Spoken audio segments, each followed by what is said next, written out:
तर एकनाथ खडसेंना तोंड काळं करून फिरावं लागेल। वैयक्तिक आरोपांनंतर गिरीश महाजन संतापले। एका युट्यूबरच्या व्हिडिओचा दाखला देत खडसेंनी महाजनांवर केला होता गंभीर आरोप।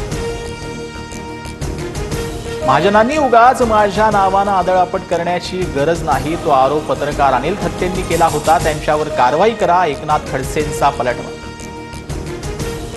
एकनाथ शिंदे जनतेचे मुख्यमंत्री आहेत। खासदार धैर्यशील मानेंचं वक्तव्य तर आता टेक्निकली देवेंद्र फडणवीस मुख्यमंत्री, मंत्री गिरीश महाजनांची प्रतिक्रिया। अनावधाना आणि मस्करीत बोललो, शेतकऱ्यांच्या भावना दुखावल्या असल्यास दिलगिरी व्यक्त करतो। चौफेर टीकेनंतर कृषी मंत्री माणिकराव कोकाटेंची सारवासार। आरएसएसशी संबंधित मासिक ऑर्गनायझरच्या वेबसाईटवरील लेखामुळे मोठा वाद। भारतात कोणाकडे जास्त जमीन, कॅथलिक चर्च विरुद्ध वक्फ बोर्ड या शीर्षकाखाली लेख प्रकाशित। कॅथलिक सर्वात मोठ्या गैरसरकारी जमीन मालक असल्याचाही दावा।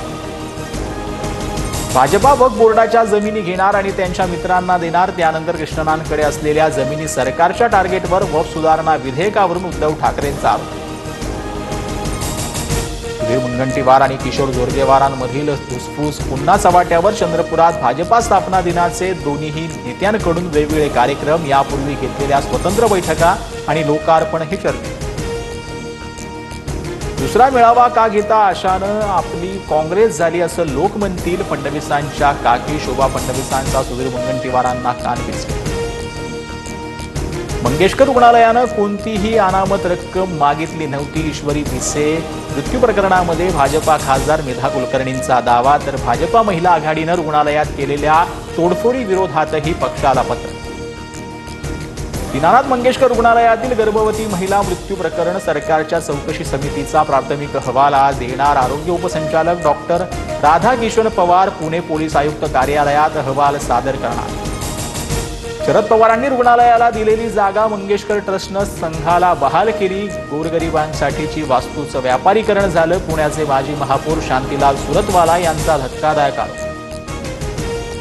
डॉक्टरांना सांगूनच रुग्णालयातून निघालो, दीनानाथ मंगेशकर रुग्णालयातील सीसीटीव्ही फुटेज समोर आणा। भिसे कुटुंबियांची मागणी, कायदेशीर कारवाई करण्याचाही इशारा। सह्याद्री साखर कारखान्यावर बाळासाहेब पाटलांचा झेंडा। पी.डी. पाटील पॅनलचा 21 पैकी 21 जागा जिंकत दणदणीत विजय। भाजपच्या मनोज घोरपडे आणि धैर्यशील कदम यांच्या पॅनलचा पराभव। काँग्रेस राष्ट्रवादी जशी संपुष्टात आली तसा आता पुढच्या निवडणुकीपर्यंत उद्धव ठाकरेंची शिवसेना राहणार नाही, भाजपच्या रावसाहेब दानवेंचा दावा। सर्वांना संपवायचं हीच भाजपची मानसिकता। वाजपेयी आणि अडवाणींनी अशा विचारधारेला कधीही थारा दिला नसता। पक्षावरील टीकेला आदित्य ठाकरेंचं रावसाहेब दानवेंना प्रतिक्रिया।